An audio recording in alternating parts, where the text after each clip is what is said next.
Greetings, Seahawk fans, and welcome back to another edition of Hawk Talk. I'm Brian Mull, UNCW basketball beat writer for the Star News, and this is where we take a look at what's going on inside the program. Coming off two blowout victories, the Seahawks were brimming with confidence entering their CAA opener against George Mason, but it didn't turn out quite as they had hoped. The Seahawks entered the game near the top of the CAA in many offensive categories, but were pitiful on offense against the Patriots' aggressive half-court man-to-man. UNCW shot 35% from the field and committed 20 turnovers, which gave George Mason way too many easy baskets. John Fields continued his stellar play, however, 21 points, 11 rebounds, and 5 block shots. If he continues playing at this pace, it'll be difficult to keep him off the All-CAA team. Chad Tomko really struggled with his shot, was 4 of 15, finished with 11 points, helped the Seahawks rally from a 20-point deficit in the second half, but they just couldn't get over the top. George Mason led wire to wire. The Seahawks are on an exam break this week and kind of at the quarter pole of the season, if you will. Figured it would be a good time to bring in UNCW women's beat writer Tim Hauer, correspondent for us, and we're going to talk a little bit about the women's team. And I guess they were picked in the middle of the pack. Have they kind of looked like a middle-of-the-pack team so far? Do you think they're going to meet those expectations? Yeah, last year they got up to fifth, which was their best finish in quite a few years, and really looked like they were going to be able to build on that this year with 5 returning starters coming back.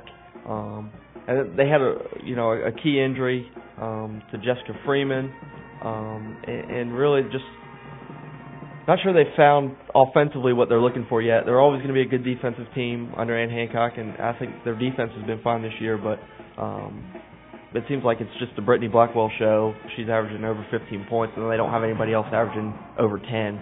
So they've really got to be able to find another scorer. But, the league is so deep right now with VCU, just beat Virginia, who was a ranked team. Delaware's got Elena Deladon, who, committed to UConn. VCU made a tournament last year. Old Dominion's always good, so it's a really tough league. So, yeah, I would say somewhere between probably 6 and 8 this year is probably the best bet for them. How big of a loss is Freeman, and how does that impact, them offensively? Yeah, I only got to see Jessica in the exhibition game, and then in the first home game. She injured herself in the second game at ECU. But really, she was she really took control of the ball, and she was really solid, a solid ball handler, really looked confident out there, even though she was a freshman, and was able to attack the basket, which is something that they've been missing too. They've got Casey Sawhook running the point right now, and she's done a pretty good job of handling the ball and not turning it over. She's not really a threat to get to the basket. She can shoot it from outside a little bit, but they really need that guard to penetrate. Just one player, like you mentioned, averaging in double figures in Blackwell. Who else do you see? I know they were expecting maybe a little bit more from Martha White. Who else do you see as someone that could kind of help her shoulder some of that scoring load? Yeah, Brittany plays a little bit inside and out. She's been forced to play a little bit more inside this year, just because Martha's really the only other post presence they have. They've really got to get Martha going. She's taking good shots and she's getting good looks. They're just not falling for her right now, and I feel like that'll change a little bit. And it seems like she's forcing a lot too. She's got a lot of travel calls this year, shuffling her feet. And, looks like she's just trying to do a little too much. But they expect her to get in the scoring, and also Greta Uchida is their other guard, and they need her to shoot the ball well. And she's had some open looks this year. She's kind of passed them up, which is surprising. With as good of a shooter as she is, so they need her to start making some shots too, and because they're not really going to get scoring from the other two positions. Candace Walker's kind of in there just to rebound and defend, and like I said, Casey's not really a threat to score either. She could chip in a couple threes maybe here and there, but they really need those three to focus on the scoring load. Well, from listening to that, it sounds like there's a lot of similarities between the women's team and the men's team. On the men's side, John Fields and Chad Tomko have pretty much delivered what you would expect from them. Both are on track to all-CAA type seasons, I would say. Really, for the men's team, it's finding some more production on the perimeter. Johnny Wolf Ahmad Grant and Darryl Felder are the three guys in the rotation there, and they really haven't, especially in the games the Seahawks have lost, they haven't given a whole lot. They're shooting the three-point shot pretty well, but I think shooting 24% on two-pointers in those 5 losses. So that's really, they need to relieve some of the pressure from Chad and from John, because John saw a bunch of double teams against George Mason, was still able to produce. However, he's going to continue to see double teams, maybe even a few triple teams from time to time, until somebody on the perimeter proves that they can step up.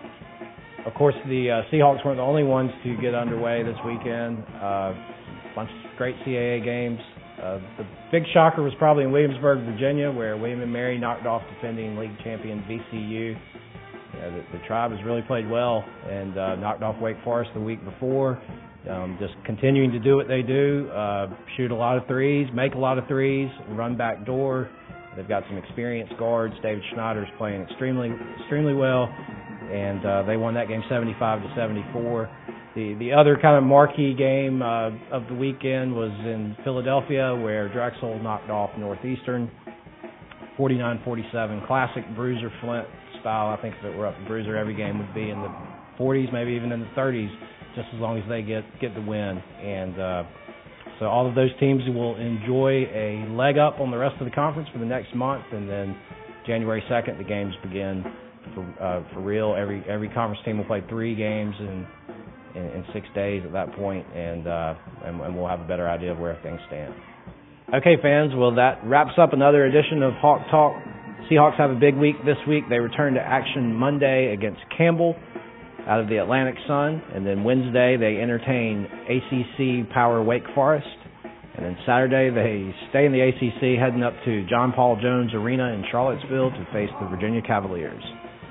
Stay tuned to StarNewsOnline.com or visit my blog for all the latest on the Seahawks, and we'll see you next week on Hawk Talk.